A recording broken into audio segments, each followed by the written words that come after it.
Floyd Mayweather flexing a little too hard, that's cool, probably, but let's keep it real. He's not the first big name to enter NYC real estate, and he's definitely not the most dangerous. Take Steve Kroman, for example. Dude ran 9,300 Realty, got hit with serious charges for tenant harassment, and actually went to jail for fraud. This wasn't just bad paperwork. He was literally forcing rent-stabilized tenants out of their homes to jack up the prices. Bro was trying to gentrify the neighborhood. We got dudes like Steve Kroman trying to gentrify the neighborhood and kicking people out, harassing them out of their units, out of their homes. This is the neighborhoods they grew up in.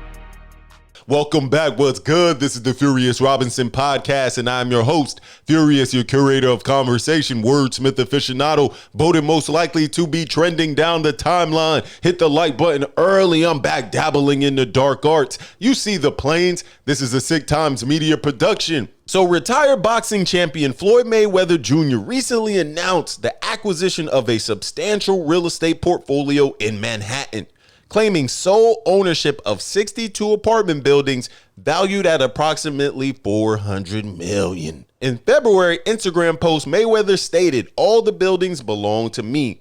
I don't have no partners." However, subsequent investigations have cast doubt on the accuracy of these claims. According to a Business Insider report, property records do not indicate any such transaction. Instead, it appears that Mayweather has acquired only a small minority ownership interest in the portfolio, with options to expound his stake over time. The majority ownership remains with Black Spruce Management, whose spokesperson described Mayweather as a reliable partner and a great ambassador for affordable housing, noting that he has fulfilled all obligations to date. I want to rewind this story and really let it play out, because I'm not sure we're looking at this in the right way. I love bringing the people into my lifestyle, showing the people how I live. Now, I know you guys see me on the regular talking about real estate. Well, lately I purchased 62 apartment buildings in New York City. And what I need you guys to do, slide over and check out the photos. It's not all 62 buildings. It's a few buildings, but guess what? All the buildings belong to me. I don't have no partners. And all the retail down low on my buildings all belong to me. Guess what? You can do the same. It's all about making power moves. I'm not going to cap to you. You cannot do the same. You can't buy 62 units for $400 million, but it does sound amazing. That's stupid. Use your common sense. And I just want to layer this with some context. This is black excellence, as they say. His bag, this is his branding and marketing strategy. If I'm Money Mayweather, I have to exude bread. Yo, if I'm Money Mayweather, I have to exude excellence. I have to exude money. I have to be upper echelon. Every time you see me, it's immaculate at its highest peak. So when I heard this story come out, I didn't really think twice. I was like, yo, Floyd be knocking people out for a living. He might have 400 M's. But some of the things he was saying in discussions leading up to it made it kind of somewhat fishy in real time. How in 36 months, of course, with one of my new investments, I would be making $300 million a month. But what investment is that?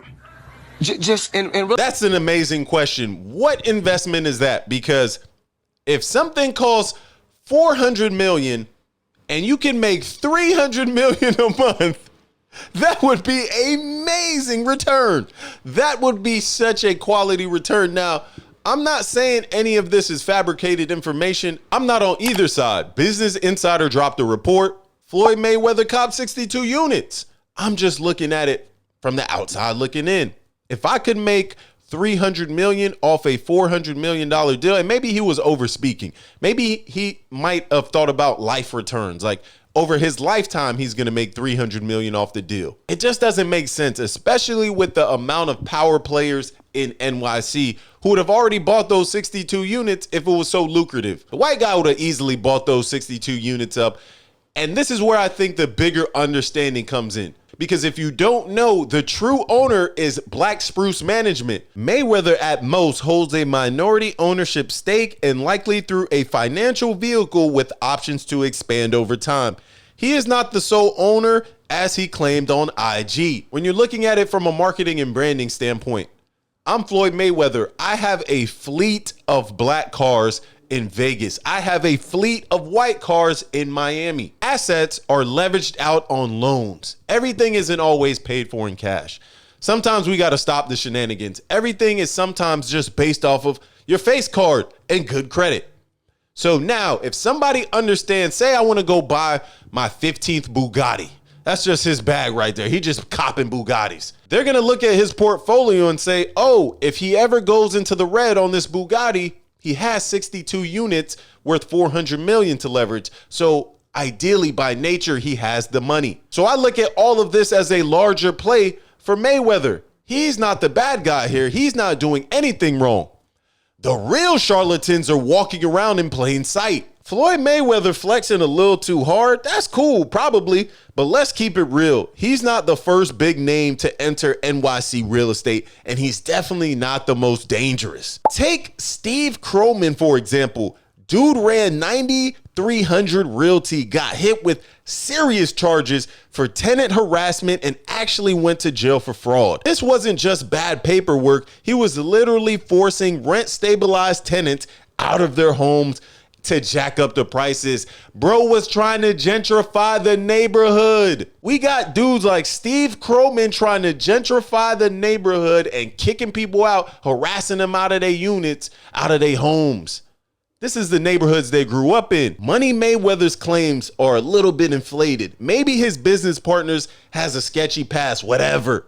Compared to Steve Kroman of the city, this might just be celebrity smoke. There's no fire here. Business Insider is speaking to some weird, very cryptic interview they had with somebody who seems to be a business partner of Floyd Mayweather, who's claiming things that may never happened and somehow maybe trying to impersonate another person. It's a lot going on in this story. So my bigger call out and true point to this video, yo, sometimes you gotta fabricate your bars to win. Sometimes you gotta speak it into existence to get to the bag, because we all know Floyd Mayweather has a ton of money. He just came off some very lavish and luxurious birthday where he was all over the place, stunting, flexing.